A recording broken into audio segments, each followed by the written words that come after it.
Hello, everybody. Hope everybody is doing good this evening. I am sorry for the background noise. I hope you guys can hear me okay. One of the things that I wanted to do was I wanted to do a test stitch of a design of 3D embroidery. So this is going to be done in about 15 minutes. So hopefully the machine will not have any snags or anything like that. And then we can see the final product, okay? But what we're going to be doing today is we're going to be talking about 3D embroidery. There is a lot of folks out there, that are trying out 3D embroidery. One of the things is that 3D embroidery, it kind of has its pros and its cons. And a lot of times people don't know when they're supposed to appropriately use it and how they're supposed to use it. So there's a lot of misperceptions out there. So I just wanted to share my view on 3D embroidery, the pros and the cons. And right now I have 3D embroidery running on the machine right now. It's going to be a patch. And I want us to take a look at it when it is done, the time for me to actually put in the foam, okay? I have some 3D foam in here. I'm making a patch for a coworker of mine, okay? So, yeah, I want to show you how hopefully it comes out really nice. I'm trying this out for the first time. I am trying to make it as small as I possibly can, and you guys will see what's going on. All right, so let's talk about 3D embroidery and what it's all about, okay? For you guys, I hope you guys can hear me okay, okay? If you can't, please let me know in the chat. I am watching the chat. That way, I know I'm not talking loud enough because I am trying to talk over the machine, but I don't want to yell at you guys, okay? So if you don't hear me and no one is saying anything in the chat, so I'm assuming you guys are just saying hi to each other and you guys can hear me fine. Okay, so I got my notes in here because one of the things that I did was I wanted to look into some research and find out the pros and the cons of it.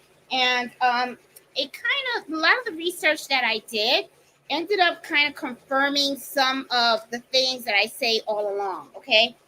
So if you guys don't know, 3D embroidery has been around for a very, very long time, okay? A lot of people do 3D embroidery back in the old days, and they were doing it all by hand.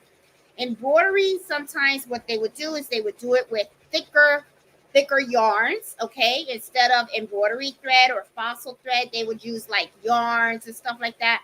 Or they would stitch continuously over a specific a specific position of the embroidery design to make it pop, okay?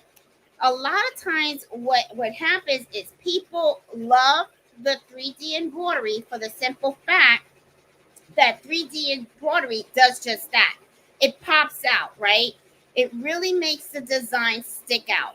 If you guys have ever gone into like a shopping mall, and if you ever like go into there's a store called Lids, and all they do is they sell a whole bunch of hats that have embroidery on it, right? They do a lot of different sports and all that kind of stuff.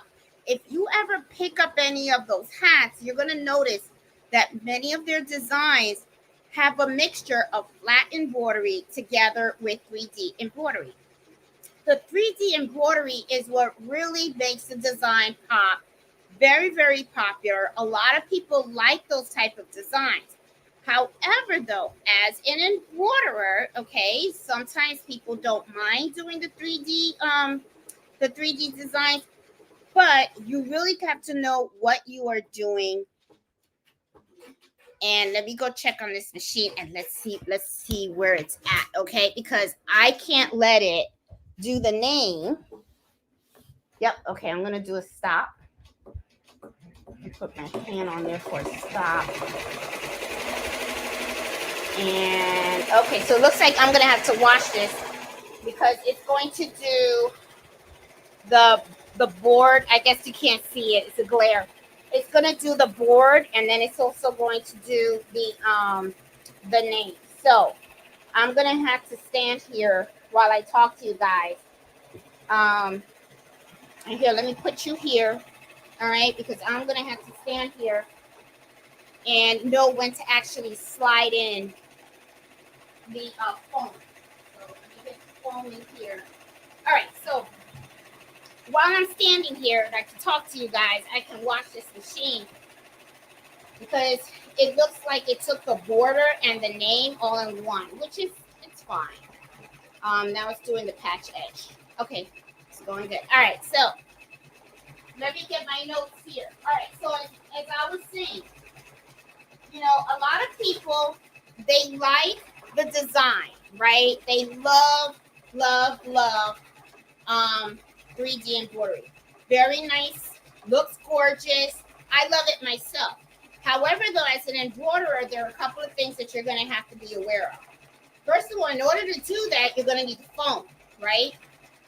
Now, if you guys have been hung out with me last week, I talked about pricing embroidery items, right? As you know, it's very difficult to price custom embroidery, okay? Because not all projects are the same. Some have more stitches, some have less stitches. There's different color changes, different types of thread, different needles. Now you go into 3D Puff Embroidery. Now you have this to think about, okay? You're going to have to buy these, and you're going to have to think about how you're going to implement this in your pricing structure, okay? This is very expensive. It is not cheap, okay? There are different types of places you can purchase foams. Sometimes people buy the craft foams and everything. The whole purpose of the foam is to give the embroidery some type of lift, okay? And it's to give it a more permanent lift. So if you look at the hat that I have right here, and I'm going to put it a little closer, you're going to notice, even when I put it on the side, you're going to notice there is a lift, okay? And that is something that a lot of people like. They love the way these things look, and they do look nice, and they actually feel nice too. When you touch them and you feel that extra curve, a lot of people like that, okay? Now, the thing is, you're going to have to incorporate this in your price. So the one thing that I'm going to tell you right up front, and I know you guys are going to laugh when I tell you this, okay? If people end up giving you problems when you give them the prices of how much flat embroidery costs, you can only imagine how much of a frown you're going to get when you have to do 3D puffed embroidery, and you have to incorporate this in your price, and then you come out and say, hey, okay, if you want this design and you want it with 3D puffed embroidery, this is how much it's going to cost, okay? So just know that, okay? This does increase the cost of you doing embroidery. You should not be eating this price up, okay? This is something that customers should be willing to pay for.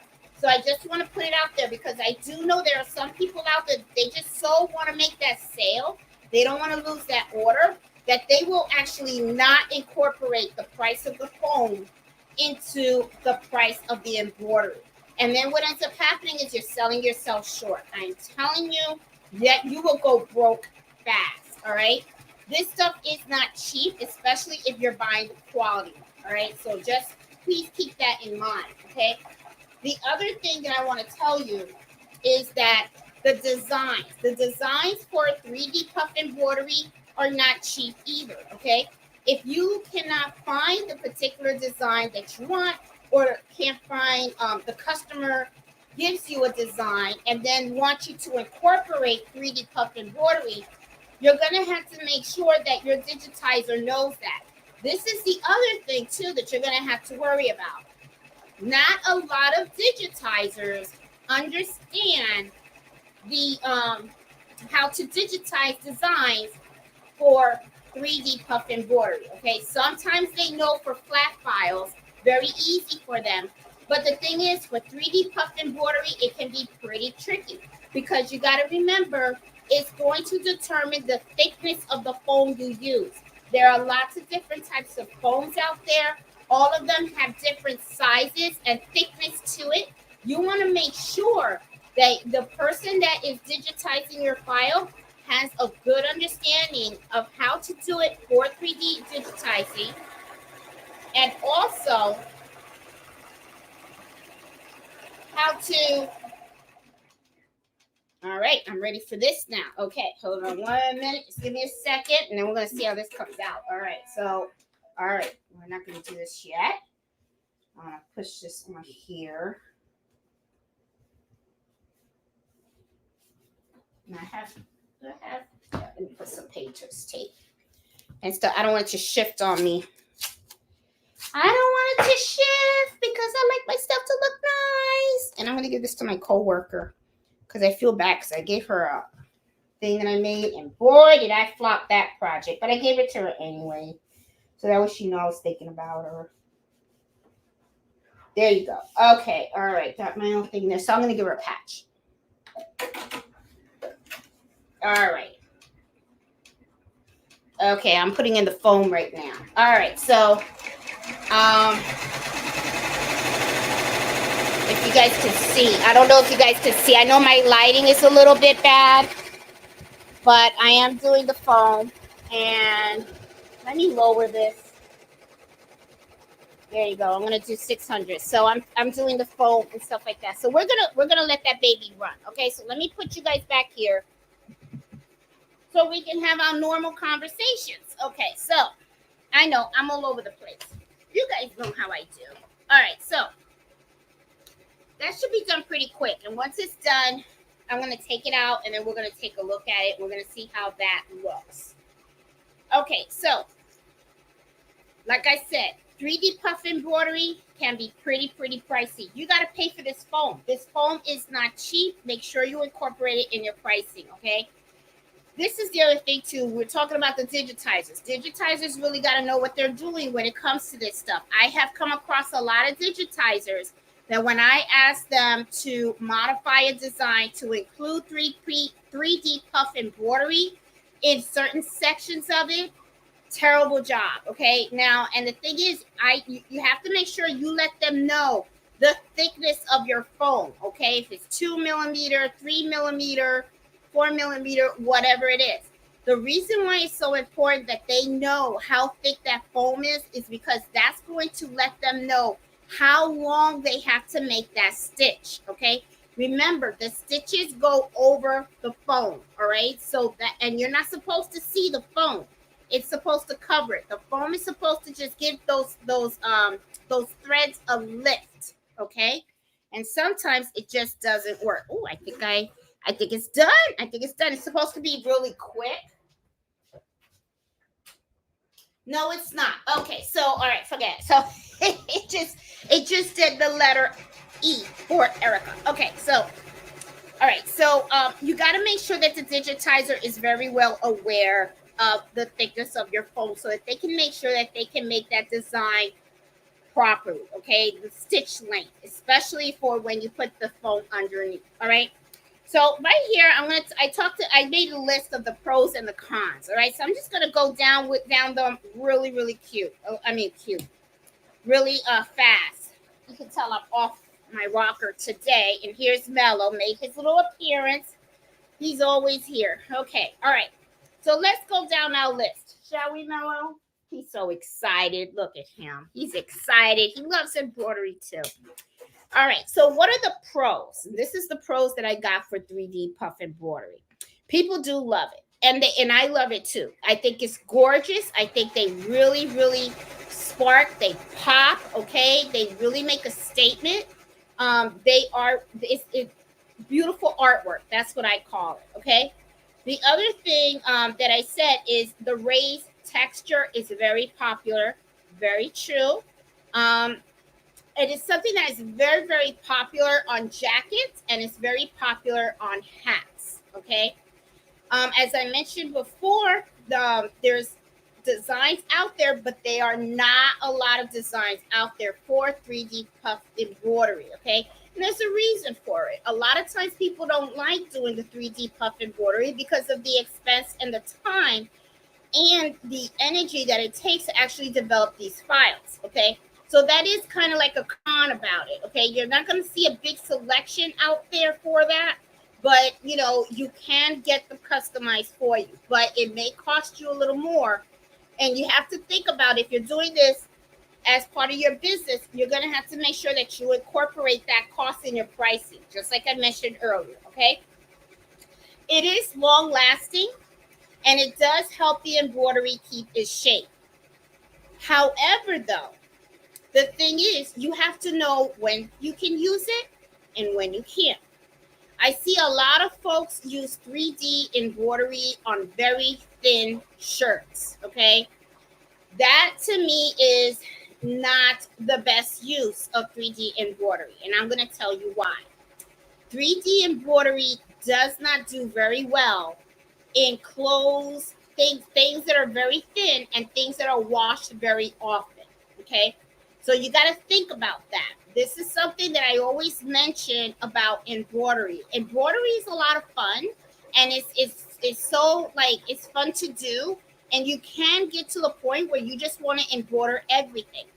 But as a professional, one of the things that I tell people is think about the longevity, or I know I'm jacking up that word, okay, but think about the long-term use of that item when you are embroidering it. Okay, is it, oh, it's finished. Okay, let me pop it out. Let's take a look.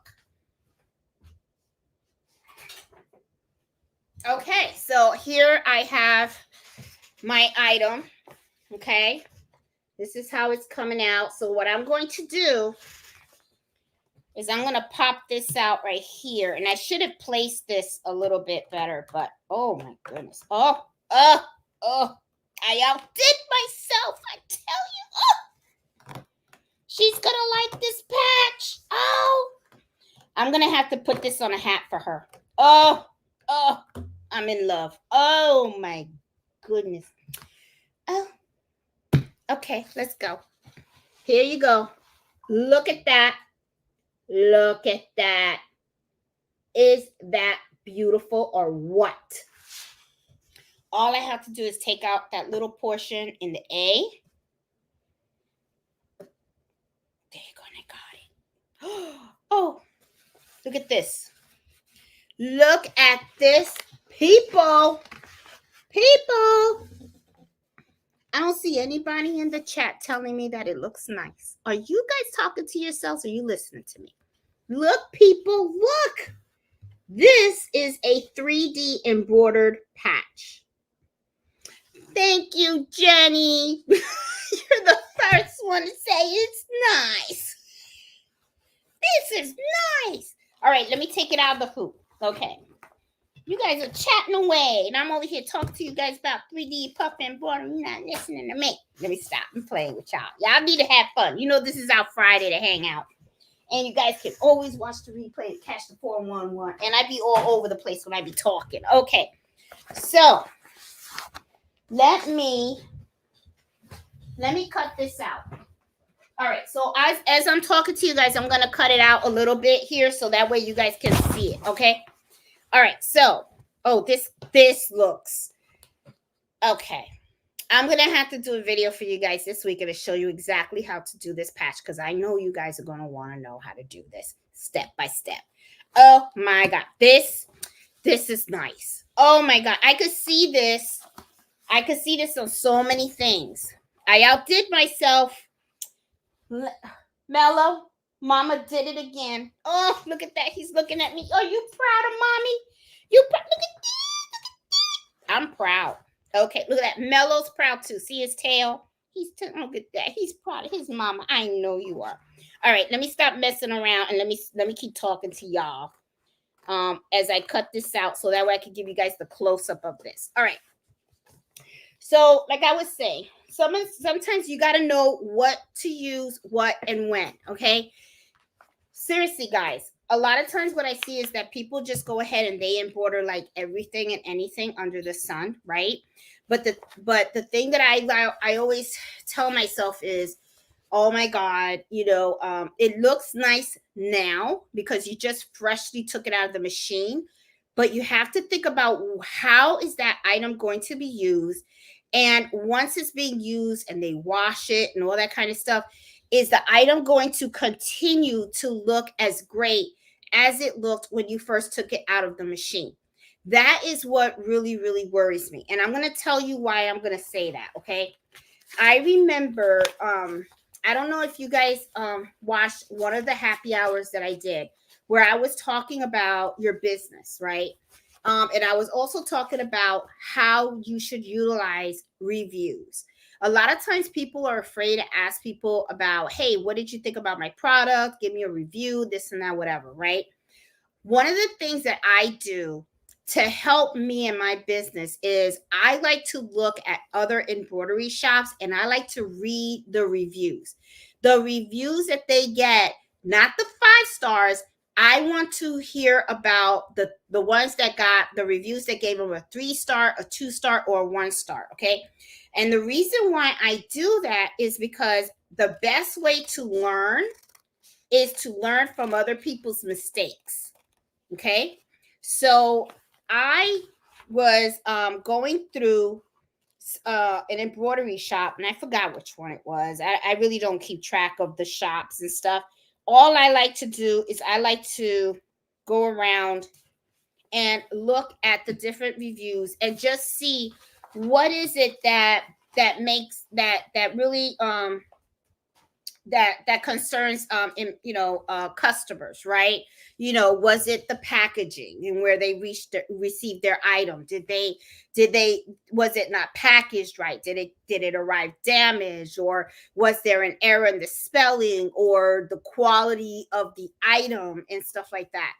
And I read one review which really stood out to me to this day. I still remember it.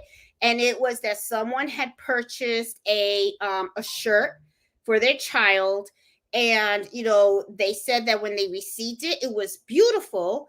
But then once they washed it, it came out of the dryer and it was so like crunched up. And they wrote down, when it came to giving the review to the person, instead of saying, it was a beautiful shirt and my child enjoyed the shirt for the event, but what she did was she said it was a great shirt for the event, but it's a one-time use item, had to throw it out at once I washed it. When I read that, I thought to myself, that's a little disappointing, because I bet you the person that made the shirt did a beautiful job making the shirt. However, though, one of the things that I believe happened was the customer didn't know how to care for the item. And because they didn't know how to care for the item, they probably washed it with their regular clothes, dried it at high temperature, and of course, everything shrunk. And the thing is, just because it shrunk really doesn't mean that it's damaged. There's ways that you can save it, right?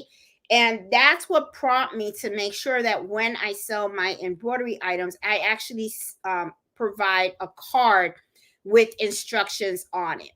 But with that being said, I'm not saying that embroidery should just be the responsibility of the customer. It should also be the responsibility of you, the embroiderer, okay? You should know what type of embroidery goes well with what type of fabric and what type of thread and needle to use. And it's the same with 3D puff embroidery. If you 3D puff embroidery, think about it, okay? It is something that, can be very dense. It requires foam, okay? So you have to think about the item that you are embroidering on. And then think about, if you put it in the wash and you put it in the dryer, is it going to maintain its shape? And is it also going to uh look good, right? Or is it going to start to crumble up and stuff like that, right? So I was pretty interested in knowing whether this is sustainable when it comes to certain items, right? Is this something that we should be doing on a regular basis, certain items? All the research that I had done kind of confirmed what I was feeling, okay? When it comes to thin materials, 3D puff is not recommended because it will not last during the washing cycle. It may last the first couple of times, but it's going to start losing its luster, right? It's not going to look great. Let me show you guys this up front. Isn't this gorgeous? Look at the puff. This came out really nice. This is nice. Wow. Isn't this cute? Very easy to do. Very, very easy to do. And I will do a video on how to do this. Wow. Okay, I plan on sewing this on something for her. So I just gotta clean it up. I just gotta clean it up and do my magic. Wow. This came out really, really nice. Very happy with the outcome of this. So I don't think Erica's watching tonight, but yeah, she's gonna like this. I'm gonna make sure I bring it to her on Tuesday to work. Okay, so back to what I was saying. Okay, so sometimes what happens is you have to really think about how you are using different types of designs and different type of fabric. So you really have to make sure that you have a full understanding about 3D puff embroidery. Okay, so just always just keep that in mind. Okay, especially if you're selling, because the last thing you want, and I think I told you guys this story before, is sometimes what happens is people will come pick up the item, and of course they look great because they're fresh off the machine, but then if they don't wash them correctly or stuff like that, or if you really you use a type of embroidery that really should not have been used on a particular fabric, and they wash it and stuff like that, the last thing you want is for them to blame you as the embroiderer. Because let me tell you, people will do that. Okay, so I'm just saying. Okay, all right. So for the pros, let's go down for that. Okay, like I said, people do love it. It is very, very popular. People even love it when you mix it with flat embroidery because it makes certain sections of the design pop. It's something that's luxurious and stuff like that. It is very popular. Mostly 3 items. Okay, first of all, very popular, done on patches. Okay, just like this. Okay, very, very popular, done on patches. Also very, very popular to do on hats. You see it mostly on hats. Okay, and this is the other thing that I have to tell you. As an embroiderer, when you see that type of 3D puff is mostly done on particular products, okay, that you got to be worried about that, right? You have to think to yourself, why, right? Why is it that you mostly see it on hats? Why is it that you usually see it on jackets and coats? And think about, those are items that they're not washed very often. Okay, they don't go in the washing machine every week. Okay, I don't throw my coat in the washing machine. I probably do it like maybe twice a year, okay, because I'm using it all the time. Same thing with a hat.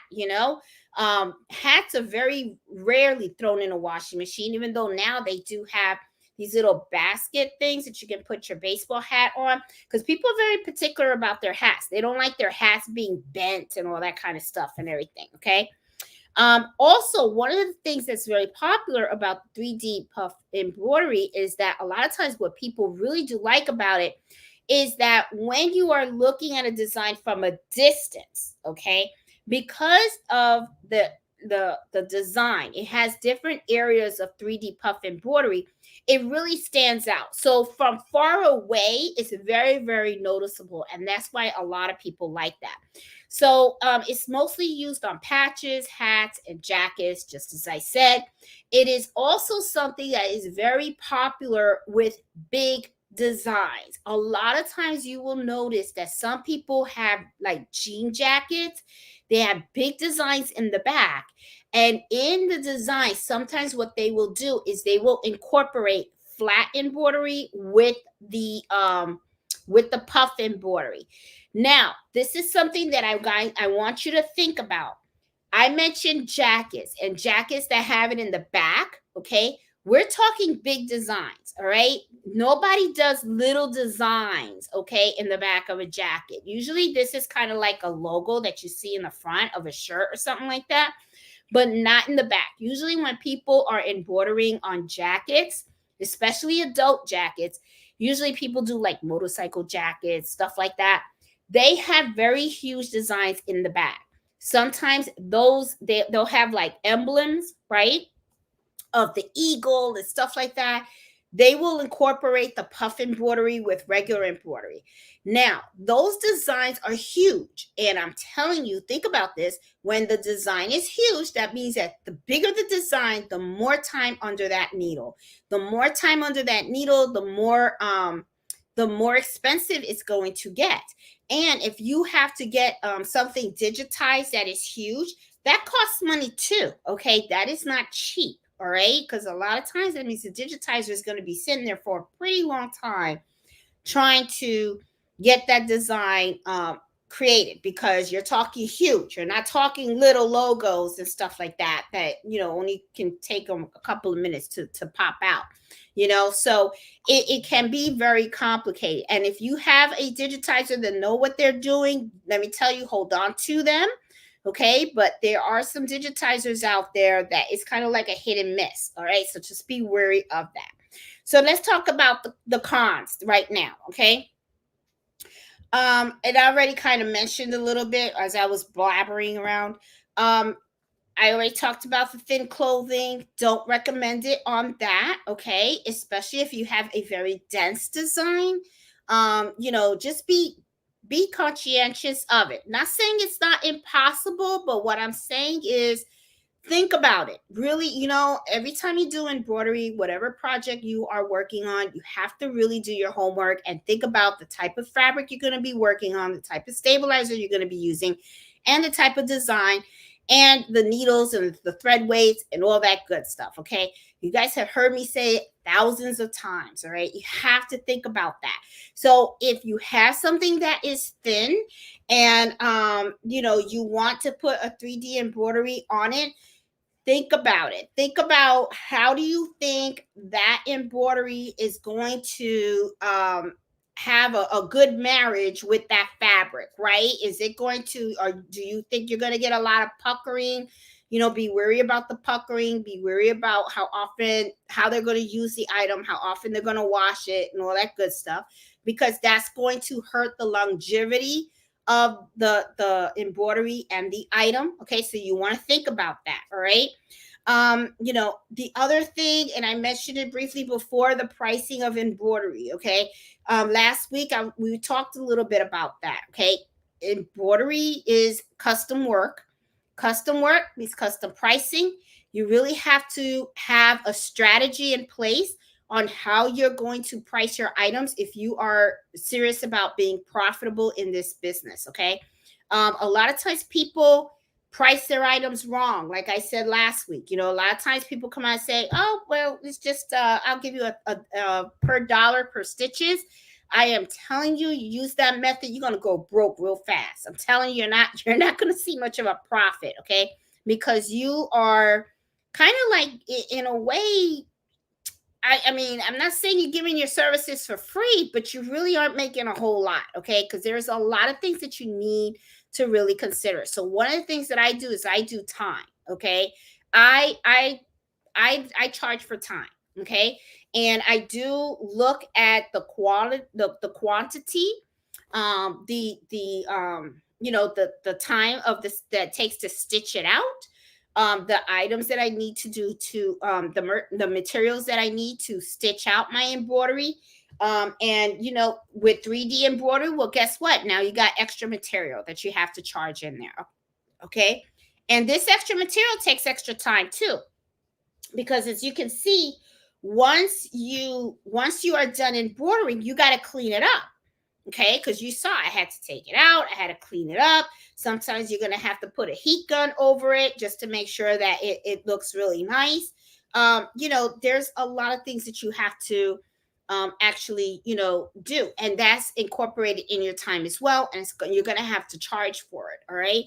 And this is the thing. If you think people don't want to pay sometimes for the flat embroidery, you can only imagine the look you're going to get when you have to charge them for 3D embroidery. Okay, so it's just something that I just want to mention out there. Okay, the custom designs for 3D embroidery do cost a little bit more. Okay, because just like you have to spend extra time doing these designs, because it requires extra care with the foam and sometimes the heat gun and all that kind of stuff, and making sure that you get all of the pieces off of here.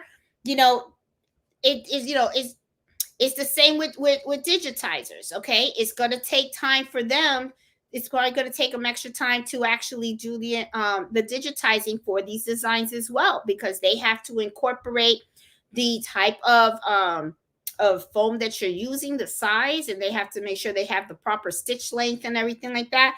So it's just something that you're just gonna have to really think about also. Okay.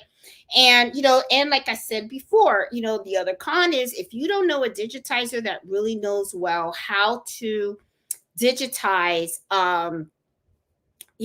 for 3D puff embroidery, you're really gonna have to start looking. Okay. That is something that you're really gonna need to do.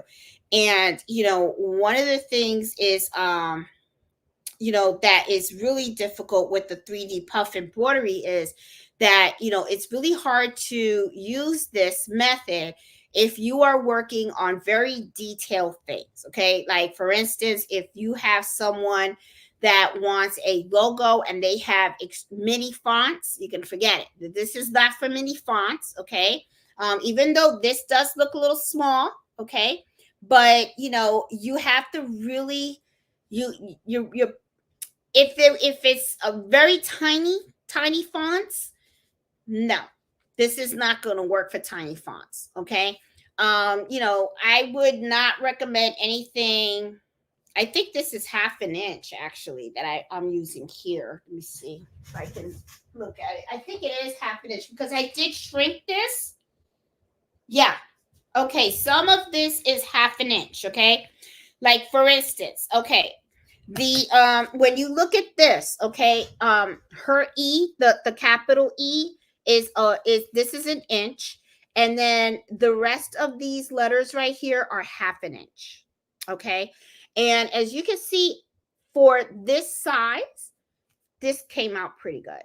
I really am happy with this. However, though, you got to remember too, the font, this 3D font that I'm using is a thin line. Okay. So it's not like a real thick one, like the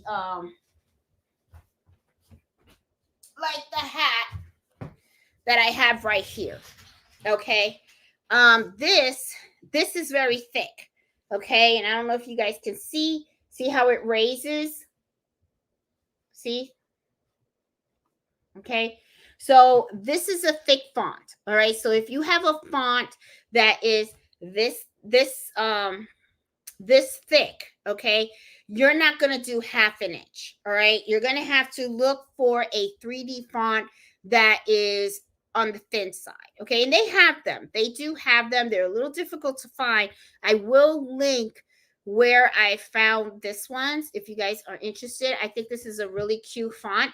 And I think this is yeah, this one is really, really nice to make little patches and stuff like that. Or if you want to make like little tags or something, or even put it on like this would even look good on a dog leash and stuff like that. I think so. So yeah. But yeah, so that was my thing on. Oh wow, okay. So I got it's only 8:40. That's something. Okay, so yeah, so that's one of the things that I have. So I wanted to see, let me go down the chat and see if you guys have thought anything about oh good, I see Bob's on here, because Bob, I know you have done well. You're like the patch master. Okay. You are the patch master. But I wonder if you have done 3D. And I think you have. I think I saw you do a couple of videos where you did 3D puff embroidery. But I mean, we'll see. Hey, Sassy. I see Rita. I see Nancy. Hey, Debbie. I see Deborah. How are you? And guys, I still have to order my classes for that Sew Expo that's happening in February.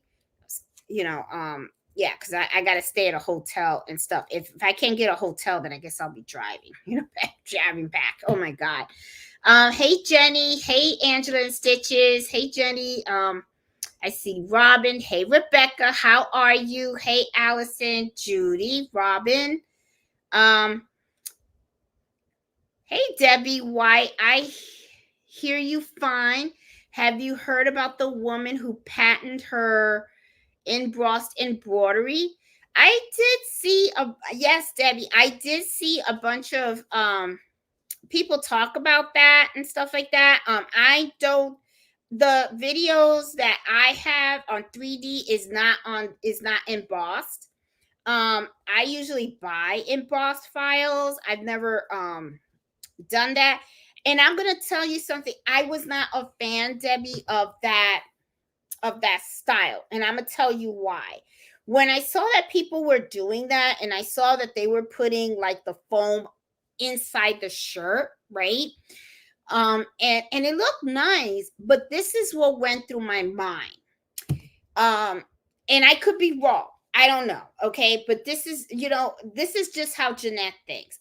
Like I said in the beginning, whenever I do embroidery, I'm always thinking about how the item is being used, how it's going to be washed, and all that kind of stuff.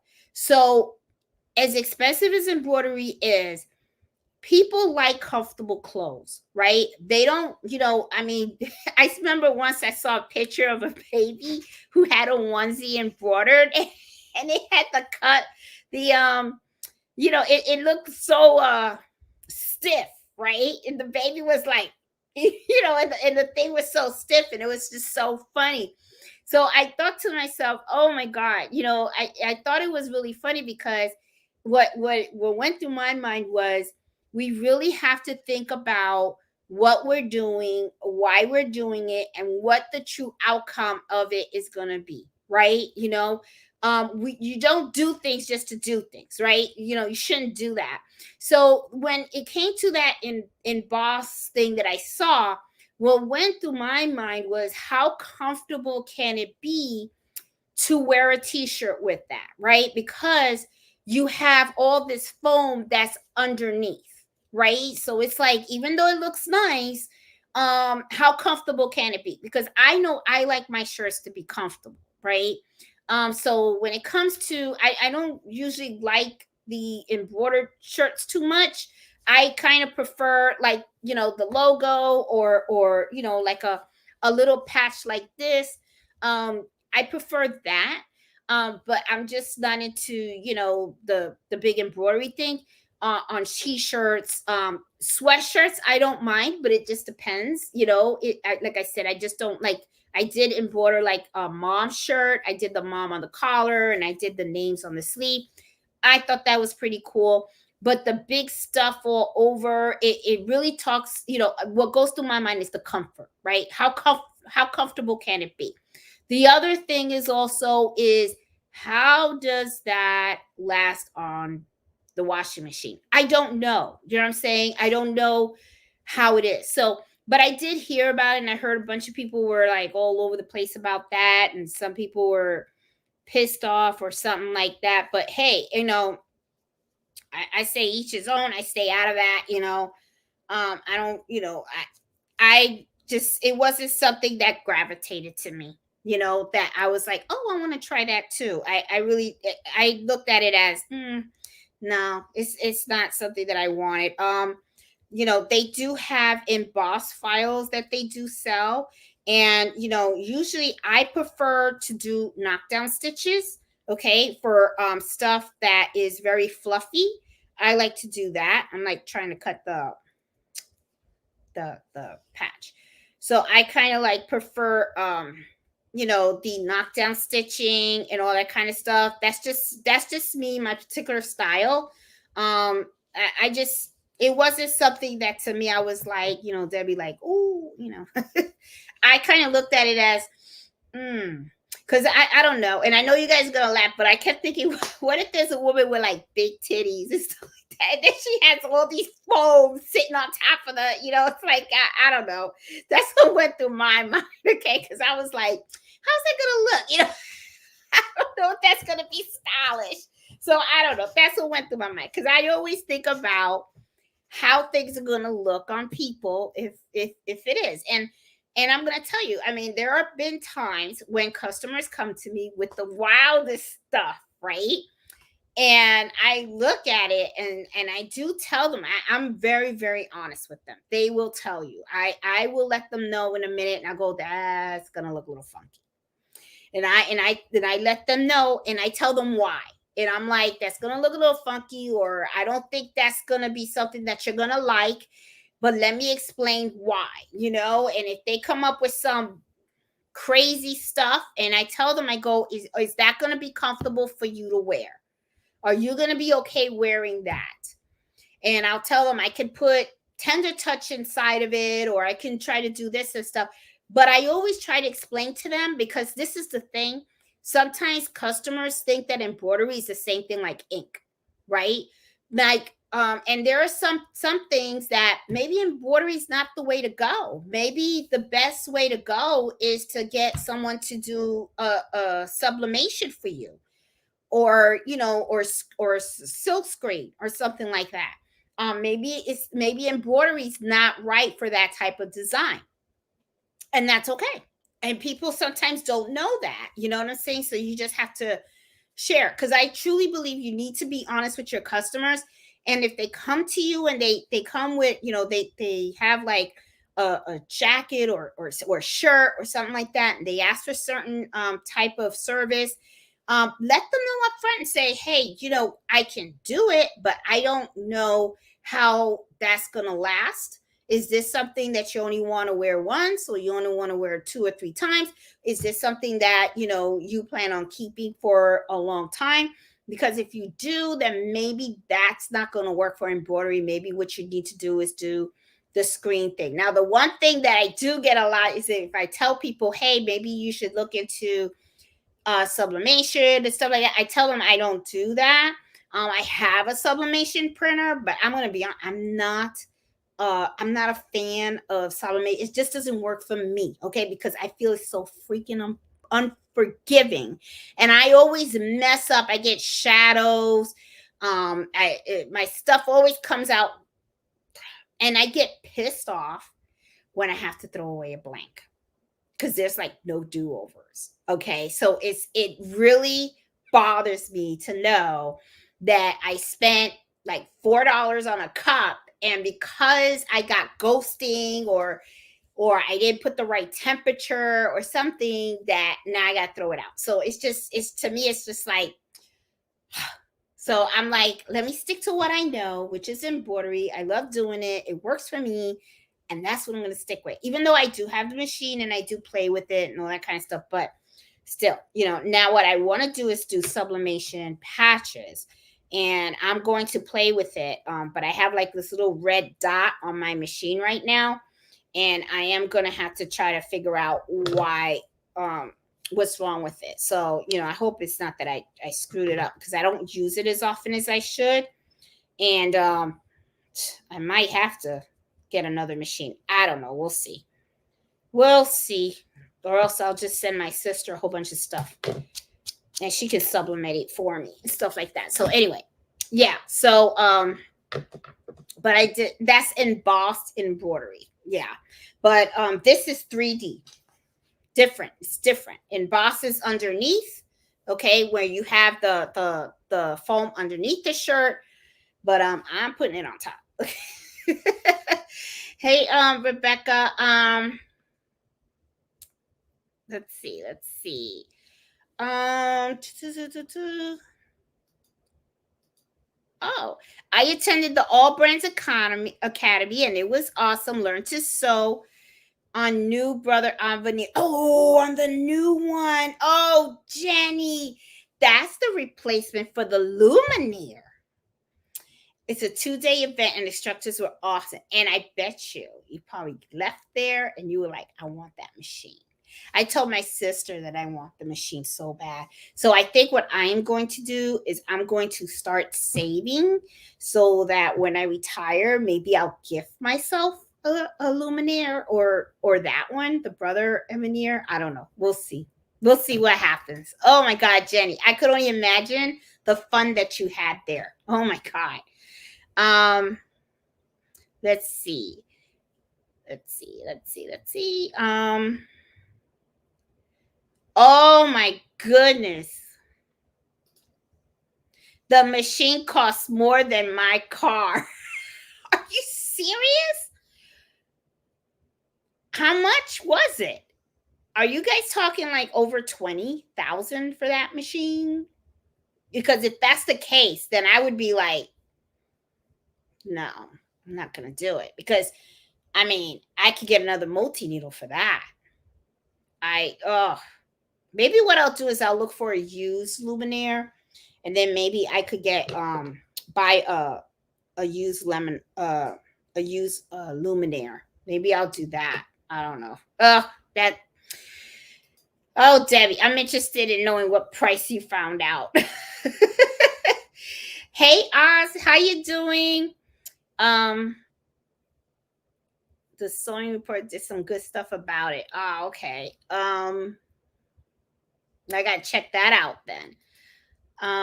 This technique's been used for decades. It's not a new technique. I haven't heard of her telling Racoma Melka to take their videos down. They just have the juice to fight this. I heard about that too. I mean, I don't know. I don't know about that. Yeah. It's like, let's see. Got to meet the Jenny. Go to see Becky as well. All Browns. Love them. Oh, where was this event? You know what? Did I miss out on something? I think I missed out on something. That's what happens when you work full time. You always miss out. Okay. Let's see. It's a junk packer. She's only going after small fry creators. Oh well. Okay. So much for that. All right. Let's see. Oh, hey, the 3D foam requires digitizing. Yes, it does. Yes, it does. That's why, and that's the thing that I'm saying. You have to make sure that when you want to use this technique on any of your particular embroidery designs, you got to make sure that your digitizer is very well aware of it.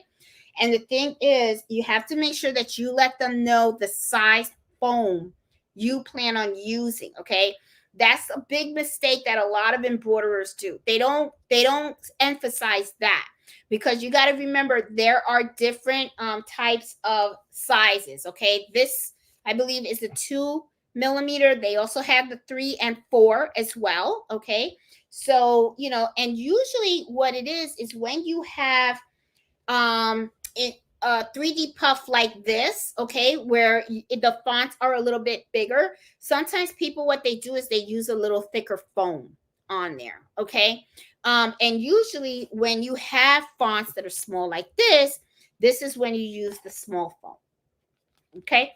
So, there is a reason why there's different sizes in the foam that people use for 3D puff embroidery. So just be aware of that, okay? And make sure that you have that type of communication with your digitizer. Let them know what areas of the design you want it to be in 3D, and also let them know what size of foam you plan on using within that area, so that when they go ahead and they do the digitizing, they know the correct stitch length to use for that, okay? So, yeah. Let's see. Hey, Rebecca, how are you? Oh, it's the quilting, the Houston quilt. Okay, looks like all these quilting festivals are all over the place. Oh my God. That is like so cool. Oh, and the master class. Jenny had fun there. Okay, you could tell Jenny just had a ball over there. Okay, she came back with some goodies and stuff. Okay, let me see. Hey, Sassy. Hey, Miss Michelle. How you doing? Hey, Lady Gwen. How are you? Did you say it's a patch? Yes, this is a patch, Ozzy, that I did. Yeah. Didn't it come out cute? Came out really cute. I really very happy with it. Love the 3D. Now, this is another thing that I plan on doing is I plan on doing 3D with dinner napkins. Okay. but I have to test them out because I, like I was saying about the constant washing, right? Um, I want to make sure that the design that I use and the foam that I use can sustain the constant washing. I want to see how the longevity is going to be. So I am going to be doing some new designs on of dinner napkins, and I want to do I want to try this type of embroidery on it and stuff. I have a whole bunch of different ideas for dinner napkins now. And I have all these ideas and all these different designs, and sometimes I end up putting all these designs and the time is just not there. And before they were, because at my other job, the job was so simple, right? But this job is that I'm at right now, it's a lot of work. So, but it's work that I love. I will tell you, I do love what I do, and I'm very committed to it. So, but it does take a lot of time. So my time is very, very limited. So, and sometimes when I do get off work, I am pretty exhausted. So it's like for me to come in and just turn on the machines and everything, especially the orders and stuff like that, I really got to just suck it up and do the work because it is what it is, right? I got to fill these orders and stuff like that. So yeah, but yeah, let's see. Let's see. I'm gonna go back down. Hey, Miss Adams, how are you? Hi, Miss Miller, how are you? Hey, Alyssa, how you doing? Hey, Miss Parker, how are you? Um, is that you, Erica? No, it's okay. I thought it was. Okay. Okay. Oh, okay. I have never done reviews for my business and currently plan to. Most of my business is word of mouth from repeat customers. Most of my new customers are from word of mouth. Yes. And Barb, I also get a lot of customers through word of mouth and all that kind of stuff. But the thing is, I do like the reviews for the simple fact that it kind of gives new customers a reassurance, right? Because there have been times when I meet new customers, right? And they go and they say, "Hey, I looked you up and I saw you have over 800 5-star reviews," which is, pretty high, and it's pretty good. And because of that, they gives them a little more confident about, like, oh, okay, she does good work, right? Because sometimes what happens is, it's kind of like when you go into a restaurant, right? And you go, let me Google their reviews, right? And then sometimes you'll see a 5-star, but then you'll see a 1-star. Then you're like, oh, I wonder what happened there. But you also have to take things for when I read reviews, I also try to understand both sides, right? I don't like to say, like, oh my God, that person got a bad review, so they're awful. No, I mean, sometimes what happens is you do have crazy people out there, right? Sometimes you do get these crazy customers, right? And you do have to learn as you run a business how to weed them out, okay? Because there have been times when I gotta say no to a couple of these people. You kind of really you can kind of tell, okay? You can kind of tell when a customer is going to be problematic, okay? And maybe what I'll do is I'll do an embroidery happy hour on that, on things to avoid, when you're meeting people to take orders and stuff. There are times when you can kind of like really get that hint, right? Where they're a little rude, or they come off a little too strong in a way, or just picky, and they're not listeners, right? They like to talk, they don't like to listen, right? And there's certain cues that I can pick up, and sometimes I can use, most of the time actually, I can really weed out which ones I can't work with. And I kind of really tell them, I just tell them, I don't think I'm the embroiderer for you. I don't think that you're going to be happy with the outcome, and you really need to look for someone else. Because I am not afraid of turning down work at all. Okay. First of all, I got plenty of it. So, to have an extra hour or two of my day for me, I'm happy just to get it. Okay. Now, I'm not saying I want all my customers to go away, but I could use the extra hour or two just to sit down and relax and give Mello some hugs. Okay. So, reviews are very good because they will help to draw more customers, give them more confidence in what you do. Even though I know you get them from word of mouth, I get them from word of mouth too and stuff, but just sometimes you can get the advice of somebody and it worked out for them and it doesn't work out for you. You know what I'm saying? So, the reviews are something that's really, really good to have. But I like the reviews, like I was saying, I like to read bad reviews from other embroidery businesses because I'm learning from their mistakes. I'm not saying that the embroiderer was always wrong, but at least I have an idea of some of the things that pissed off the customers, right? Like they weren't able to wear the item more than one time. So to me, that was like the red flag. Oh, care instructions, right? Or make sure that you're honest with them and let them know up front, this isn't going to work very well. What do you plan on? How you plan on using it? Blah, blah, blah, right? I already told you guys all that. So you want to make sure that you read bad reviews so that you can learn from them. That's what I actually take from that. Packaging, communication, expectations, which is one of the reasons why when I have a custom order, I always like to do SWOTs. I like to do the testage. I like the customer to come. I'll send them a picture, but even when I'll send them the picture and see if they like it, and then when they drop off their blanks, I like for them to see it and feel it. Okay, because sometimes looking at a picture looks one way, right? But when they have it in their hand, right? Like right now, you probably look at this and you go, "Oh, that looks cute."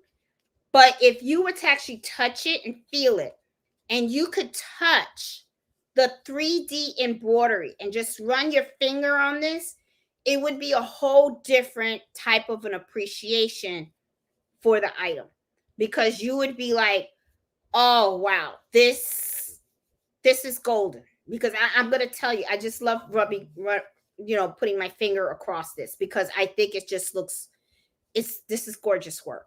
So you know they get a different appreciation for it. So it's just, for me, it just really helps me to learn from the mistakes of others, because everybody loves a 5 review. So the 5 reviews and the 4 reviews and stuff, I don't care about those. I really want to know why someone gave that 3 to 1 star review. What was the issue there? Because I don't want to have that issue myself. So I like to learn from those and stuff like that. What font did you use? I will post the font to the description of where to get this. It came out really, really nice, Jenny.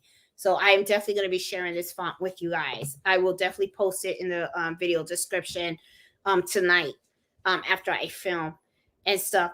Hey, Miss Creations, how are you? Oh, everybody likes it. Hey, Gail, how are you? And Rita was feeding her doggies. I think you're passionate that I was ooh and eyeing. Oh.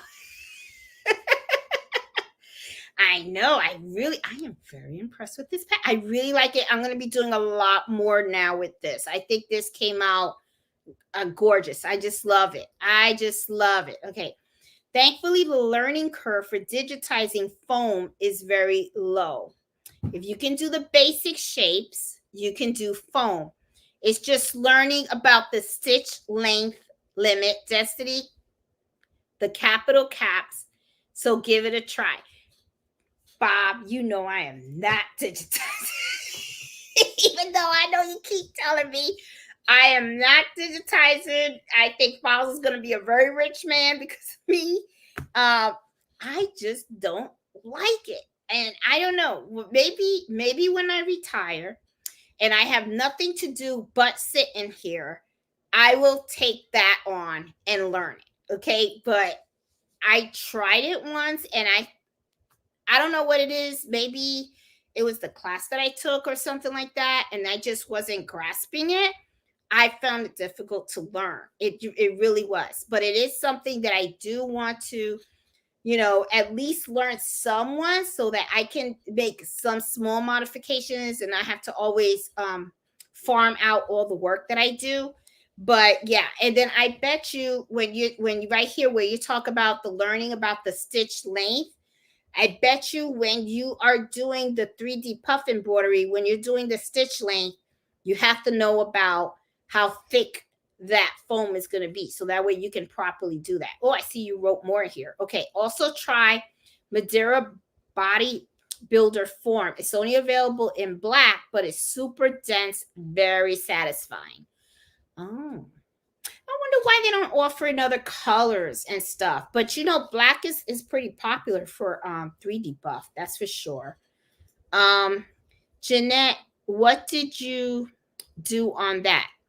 It feels like felt. Does felt wash well? Felt does wash well. Yes, Rita. This is not felt. And this is not felt either. This is foam. This is 3D. This is Puff Embroidery foam. Okay. I have done felt. All right. I don't have it with me, do I? I did take it out, but hold on. I think I do. Let me show you the felt. Okay. I have done the felt before. I think I have it in here. If I have it in here, I can pull it out. And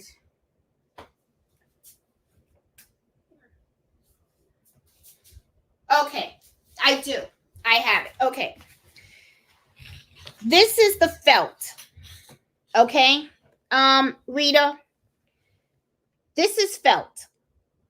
All right. Now, I'm going to tell you something about this felt. When I first started doing this, I didn't think it was going to wash well. Okay. So I didn't want to offer it to anybody yet. But then what I did was I actually put this in the washing machine 5 times, one right after the other. And I actually did it on high dry. And as you can see, it still looks great. It looks fabulous. Great. And I got a video on how to do this. Okay. It's on the channel and stuff. And this is felt. This is felt. This is not felt. This is actually the foam. Okay. And the foam is green underneath, but this is the thread on top. Now, let me give you a little close up so you guys can see. Okay. And let me turn it so you guys can see. But as you can see, this is the foam in there. Okay. See how it looks? Okay. And let me try to put the felt a little closer to the camera so you guys can see too. This is felt, guys. Okay. And this I cut with scissors. Okay. All right. And this was just a chain stitch that I did and stuff like that. There's a little trick that you got to do this. This is time consuming too. This isn't exactly, and a lot of people don't buy this and stuff. I don't know why, but it's okay. I mean, it was fun to do, and I like doing it anyway. Okay, so yeah, but it's not felt. Let's see. Hey, my 60 plus cents. How you doing? Hey, McFate, how are you? Let's see. Yep, foam is certainly not for old. I can't read, Bob. I can't read yet. Yeah, foam is certainly not for things that move a lot, like the human body. Okay, so I'm not the only one that feels that way. Thank you, Bob. No, sis. I mean, I think about that. I'm like, you just gotta. I don't know. It's like I know a lot of times people, this is what happens. You learn something new in embroidery, and you just got to embroider everything, right? But the thing is, you got to think about it. And to me, I just don't see how comfortable it would be. That's it. That's just me. I don't know. Unless it's a small amount of foam, correct? And that's how I kind of feel. Does sublimation fade because you add a special layer or spray? Yeah. And you know what? And that's the other thing that I want to look into, Bob, because I do hear that a lot of times people are doing like sublimation patches.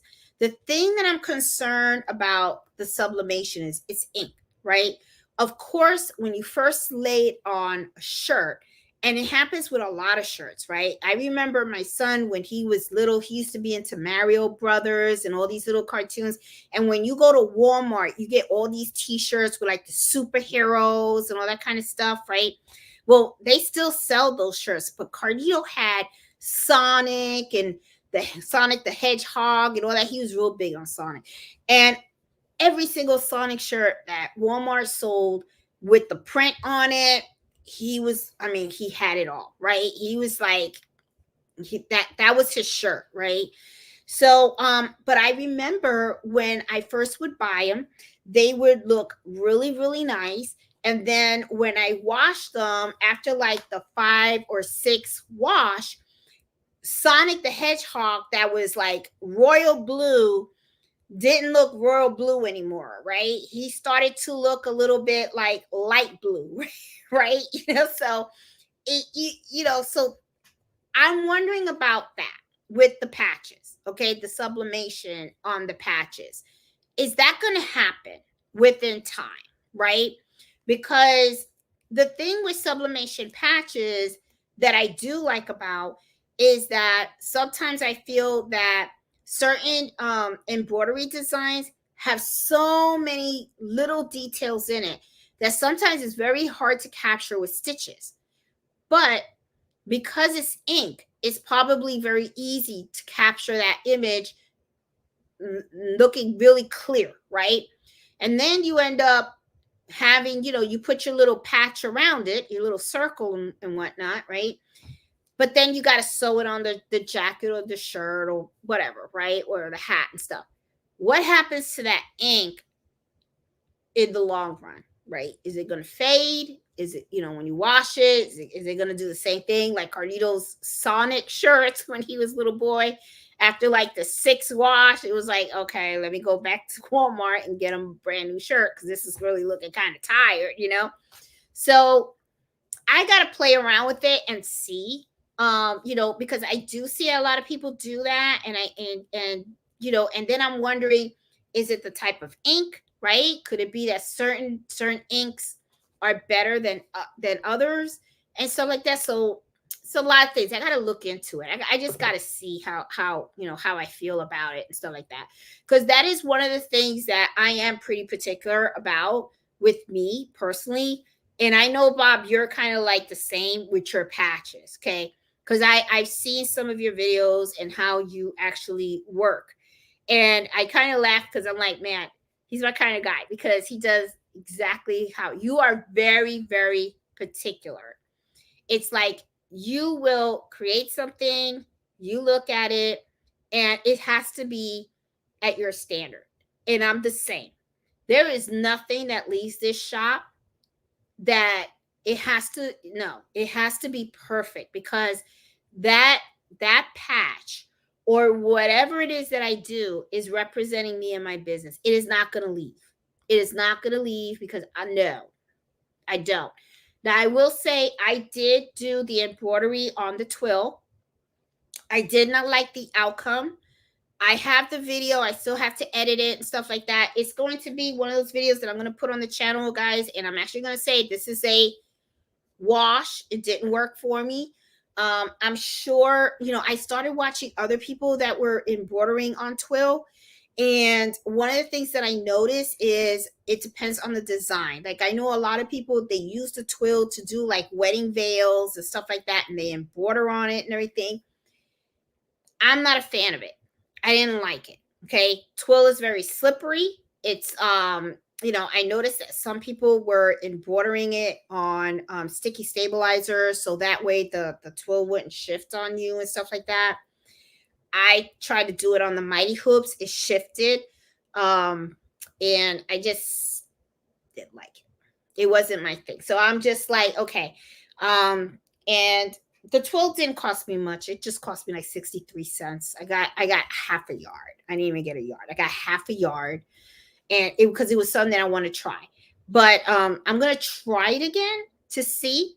But it didn't really look like my favorite thing.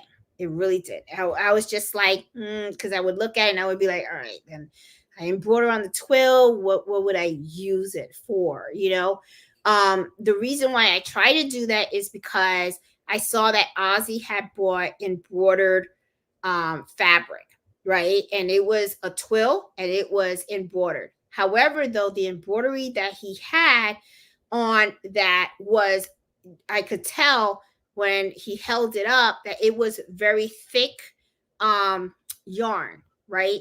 It wasn't the regular 40 weight yarn. And he took that twill and he sewed it on a pillowcase and it came out gorgeous. It really looked gorgeous.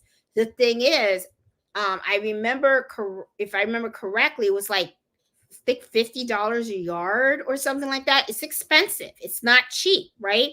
So the reason why I wanted to try that was because I was like, man, that's a lot of money for embroidered twill. Can you make your own embroidered twill? And I bet you can.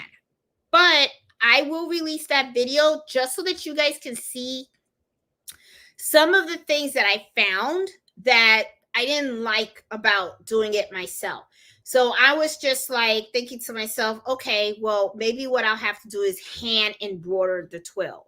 And if I have to hand embroider it, you can only imagine how long that's going to take. And if it's going to take that long, well, then hell, I can understand why they're charging $50 a yard for that type of fabric, the twill with the embroidered on it. So anyway, yeah, but okay. So anyway, let's keep going. I'm getting all off track, all off the topic and stuff like that. But anyway, hey Simone, how you doing?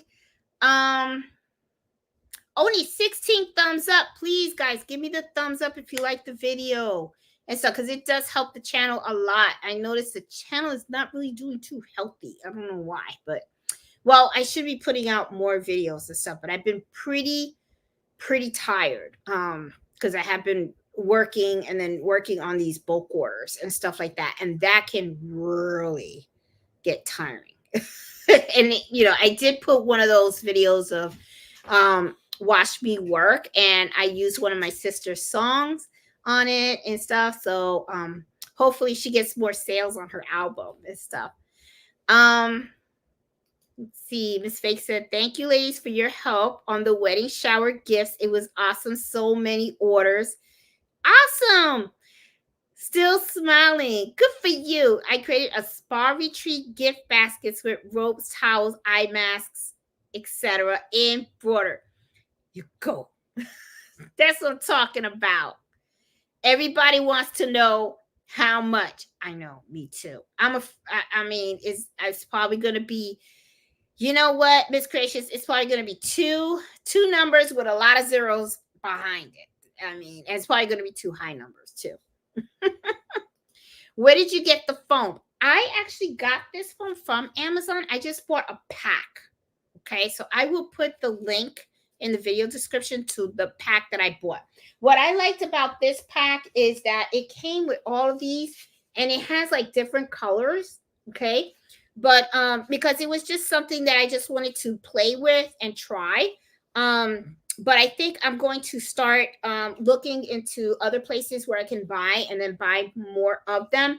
But I still want to play a little bit more with the 3D embroidery to see if this is something that I'm going to incorporate in my items that I want to offer and stuff. Because like I said, this costs money. It's not, it's not cheap. And, it takes more time to do the embroidery. And I have to see if the public is willing to pay for it. Okay. Because if I'm not going to offer this and then all of a sudden it's like, oh, people don't want to pay. That's just not going to happen. I'm not going to be happy. I'm not going to do this for free. That's for sure. It's over 20K. Okay. Well, guess what? Then I'm going to stick with my brother SC 1900. That's what I'm going to do. Over 20K. Oh, wow. Okay. I guess if I ever get in a contest and I win one, maybe that's when I'll own one. Wow. That's high. That is high. Oh my God. If you use the same color foam under the thread, then you could probably get away with foam dinner napkins. Yeah, that's what I'm thinking too. It's probably, and that's the thing. I'm gonna have to look to see if I can find because a lot of my dinner napkins are either white or beige. So I would have to look to see and stuff. But you're right. I'm gonna have to see if I could probably get away with it. I'm not sure because I was thinking of maybe doing an initial. I'm not sure. We'll see. I'm gonna play with it and we'll see how that goes and stuff. I can make a brief on embroidery and show how easy it is. I'll post to the group sometime. Oh, that'll be awesome, Bob. That'll be, you know what? You should do your own channel. Why don't you do your own YouTube channel? You can get some money. I'll watch you. I will watch you. You got a subscriber right here. That felt embroidery is beautiful. Oh, thank you. And I could probably do this on dinner napkins too. You never know. The only thing with the felt though is that you have to use scissors to cut around, right? So it takes a little longer to do. But I will tell you, I have fun doing it. I really do. And you do have to be super careful because there was a couple of times when I had done this and I accidentally cut the blanket. You believe that? So, and then when you do that, there's no saving the blanket. You just messed it up. So, yeah. Let's see. I was talking about the white fabric your patch is made of. Oh, Rita. Okay, no, this is not felt. Rita, I'm sorry. Girl, I pulled out the baby blanket to answer your question. Okay. No, this is not felt, okay? This is actually twill, okay? That's used for patches. But if you look real close, okay, and I'm going to hold it real close, I actually have it filled, okay? So these are stitches, all right? So behind it is the twill, but, this is all the bobbin thread behind here, okay?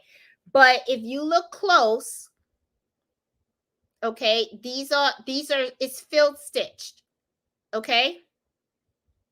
You see that and stuff, but it's a twill. This stuff here, let me show you. I have extra right here, and I get it from Stashels and stuff. I got a lot of it from Stashels. I should have just got 1 or 2 yards, but I don't know what happened to me. I said, oh, let me get this color, that color, this color. I don't know why I did that. So, but yeah, but no, this is twill. This is twill, poly twill that I use for patches. That's what I use. Yeah. But oh, thank goodness you said something, because I would have kept going on with the baby blanket. Oh my goodness. Yep, that's what Bobby got. Bob got it. What was the base fabric on the patch? It's the twill. The twill. Okay, that's what it is.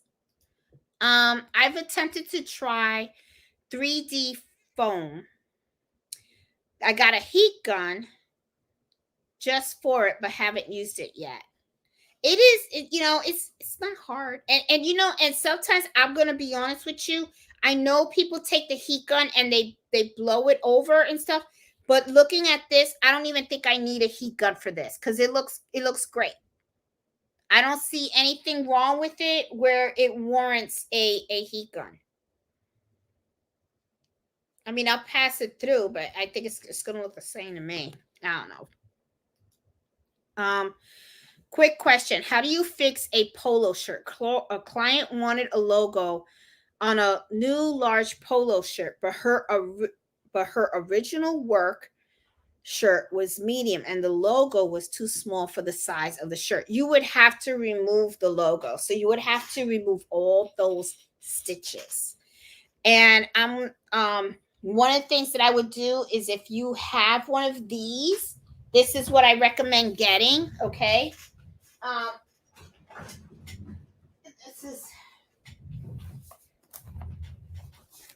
This is what I have.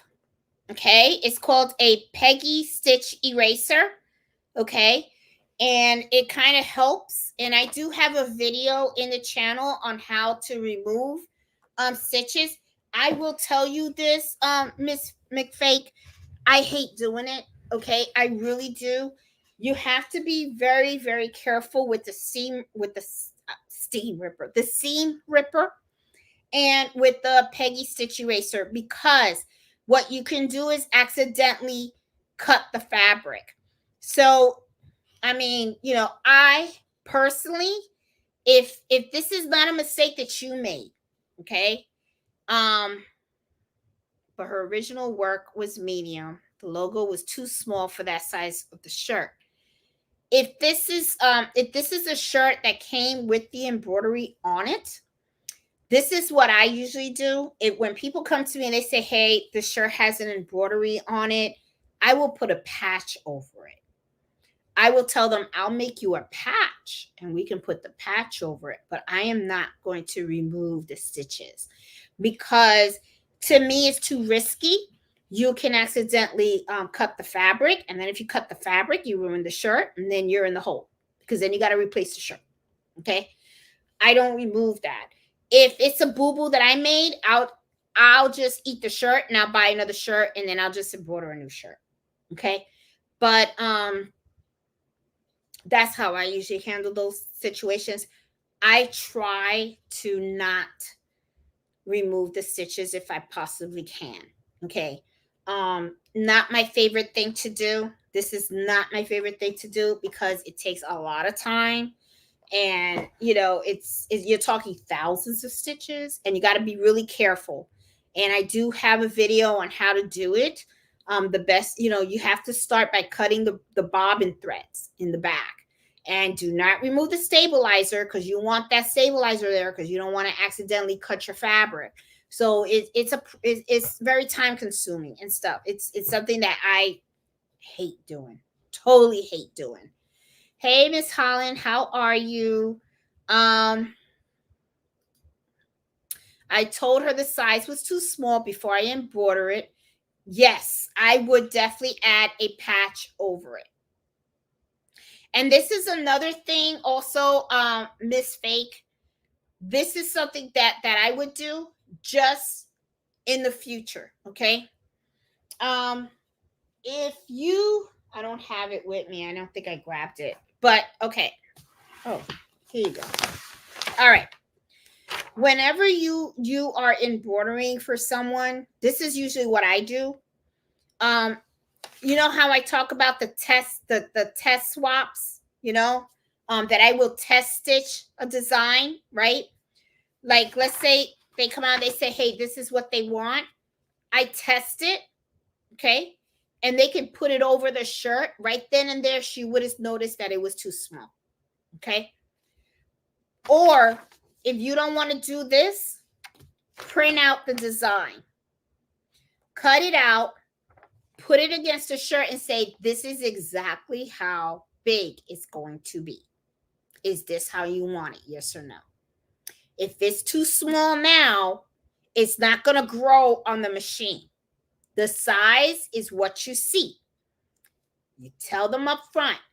Because see, that's what happens when you, this is what I mean about the expectations when you're working with customers, right? They have this vision, right? And this vision is sometimes not reality because they don't understand. So sometimes you have to have the item in hand. Okay. And I do that stitch out for a reason. I want you to see it. I want you to feel it. And I have had customers that sometimes I do the stitch out and I actually put it against the shirt or the jacket. And I say, this is how, where do you want it? Okay. This is how it's going to look. And I make sure they have that understanding. What you see is what you get. So if you're not happy with what you are looking at right now, you are not going to be happy when you come to pick up that item. Lay out those expectations right up front for them to know. If you don't like what you see right now, you're not going to like it later. That would have prevented that whole thing. And and now it's like, I'm gonna be honest, I would be feeling some kind of way because I'd be like, okay, well, you asked for this, you wanted it, and now you don't like it. And now, this is the other thing too. Is she going to pay you to remove that item and put over it? Because think about it, you already embroidered that shirt as she requested. Okay. So now, are you going to be, when you do the patch over that embroidery, are you doing that for free? When you have to use this and spend the whole afternoon taking out those stitches, are you getting paid for that? You see what I'm saying? It can be kind of this little funky situation going on over here, right? Because now what's going to happen, I don't know about you, but I know about me. I'd be like, I'll never take another order from that chick again. I would be like, And, I've had customers, and they tell me, oh, I don't know. And I said, then you know what? If you don't know, then this isn't for you.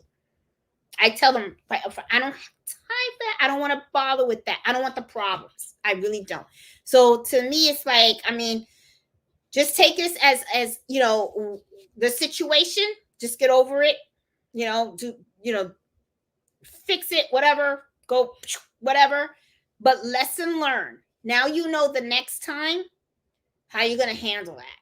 You're going to be like, okay, now the next customer comes, you know exactly what to do. You're going to be like, I'm going to do a test stitch out, or here's a printout. And you let them know up front, this is what it looks like. The exact size. It's not going to grow on the machine. It doesn't get fat or anything like that. There's no extra anything. What you see is what you get. You put it against the garment and let them be happy with it. Okay. So yeah, that's how I would do. Good embroidery. Yeah. Totally agree, Bob. Ink, everybody loves ink, but you're right about the embroidery lasting longer, which is why a lot of people prefer embroidery. Okay. Embroidery is not ink. Well, the thread has ink, but embroidery is really thread, and thread is very, very, very long lasting. This is really a luxury item. Embroidery is luxury. Okay. When people can't afford embroidery, that's where they go to the prints. Okay. And the prints don't last as long. Embroidery is the thread. The thread is going to last as long as the garment. If it's done right, it will last as long as the garment. Okay. Totally agree. Rita, you ain't kidding. He's the man. Bob's the patch man. I'm calling him the patch man. I'm telling you, he knows his patches. Exactly. If it's point off, I'll start over. Yep, size matters. Size matters. And it might be the density of the twill. Mine is pretty thick. Mine is $10 a yard. It's $6. You know what? Then maybe that's what I need to do. I need to go to Hobby Lobby then. And get my twill, because did I spend? I forgot how much I spent. But the thing is, I do the shipping and the handling, so I got to pay for that too. So I think I'm gonna head out there and I'm gonna start doing that. Hey Jennifer, how are you? Hey baby giant, how you doing? Hey Oz, I use the embroidered twill on one side of the pillow and suede on the other. Half a yard of embroidered tack and can make 3 pillows. Ozzy, those pillows were gorgeous that you did. They were like, and you were like, I don't know what I'm going to do with them. I was like, I'll buy them off of you. They're gorgeous, gorgeous, gorgeous, gorgeous. You did an awesome, awesome job on that. I'm sticking with the I guess everybody's saying they're not paying no over 20.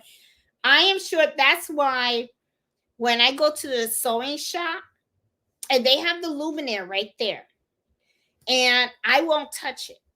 I really won't touch it. I won't touch it because I don't want that bug. I mean, I look at it and I see people sewing on it and I'm like, oh, that looks nice. That looks nice. I even sent my sister a video of it, of the new one, because I saw that it has like the laser. And I was thinking, you guys know I can't sew straight for crap, right? And I was like, oh, maybe that'll help me sew straight. That'll help me, so that I could really know how to sew better. Because all my stuff come out jacked up. I don't know what's going on with me. There was a time when I was sewing good. And I guess it's because I'm not sewing as often as I used to. And now it's all about embroidery. That now my sewing is so off. It's like, I'm like really disappointed. I can't even make a pouch. And I'm like, what the heck? I'm like, what is wrong? I just don't get it. So I got to get back into it and stuff. I'm sure I'll eventually get there, I'm commenting from my YouTube channel. Oh, that's your YouTube channel? It's just not related to embroidery. It's already a lot of work. Oh, I didn't know that's your YouTube channel. I'm going to have to subscribe to you. Oh, my God. All right, you got another subscriber. I'm going to write this down. I didn't know, Bob. I thought that was just your account name. All right, guys, we gotta subscribe to Bob's YouTube channel. Oh my God. Money. Okay, reviews. I'm subscribing. Okay. Oh my God, I didn't know you had your own YouTube channel. That's like so cool. I'll subscribe for sure. I'm subscribing too. It is filled twill, yes, and I do. Sometimes what happens too, Rita, is you can just get the twill and just do. I could have just did Erica on here, right? But what I did was I filled it in. So I actually stitched the white over the twill and then put Erica on top. That's how I did mine. Okay.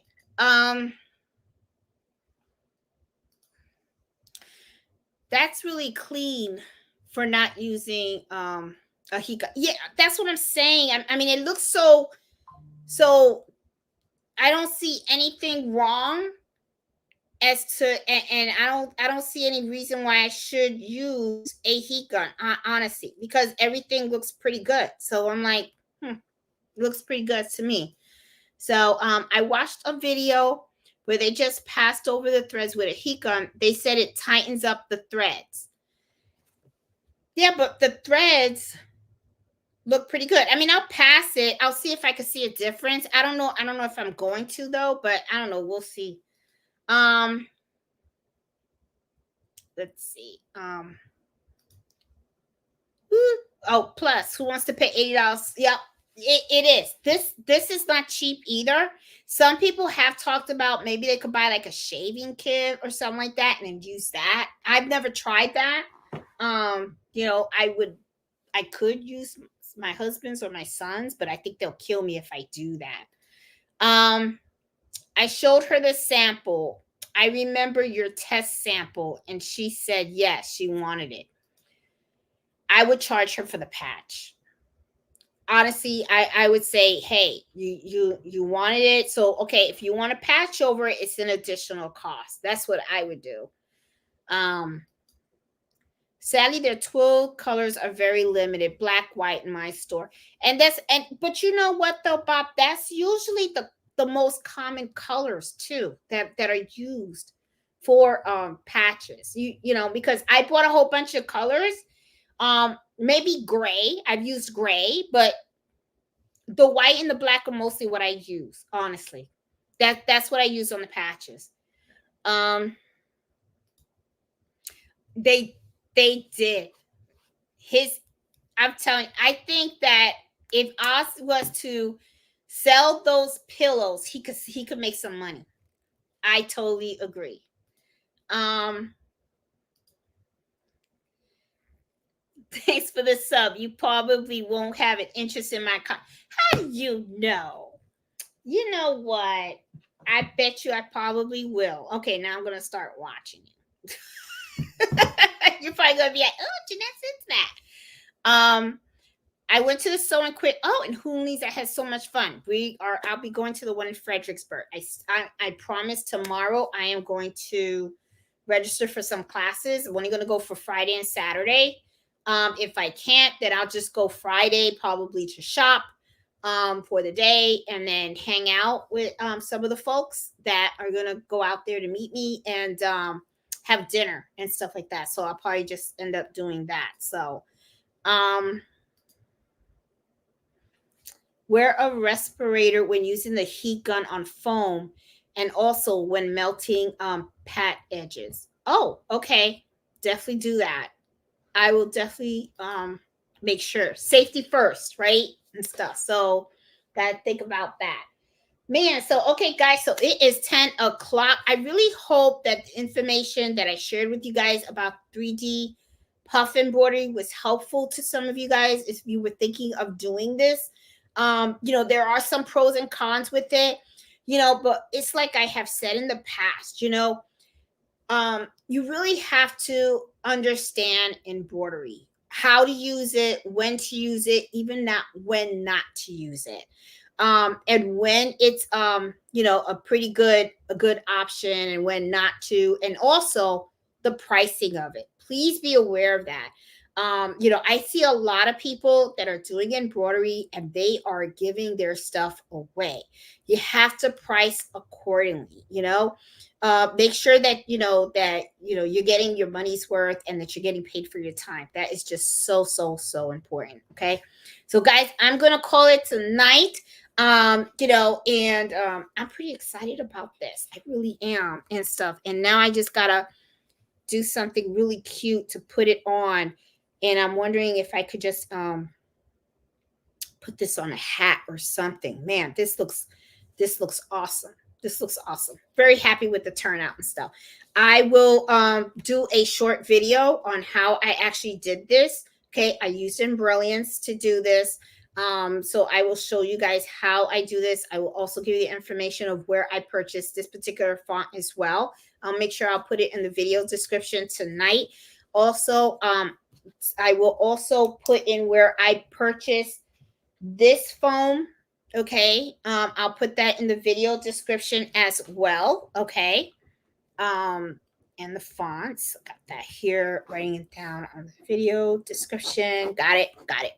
Good. Okay, guys, have a good night. Thank you so much for spending Friday night with me as always. I enjoy these times with you because actually I feel like I'm in my own little world while I'm sitting here talking, hanging out with you guys and stuff like that. So, you know, hope to see you again next Friday. And, you know, as you know, every Friday, 8 o'clock, I'm always going to be here. Okay. So if, you know, have fun sewing, have fun embroidering, and I will start editing some of those videos and get that stuff out there for you guys, okay?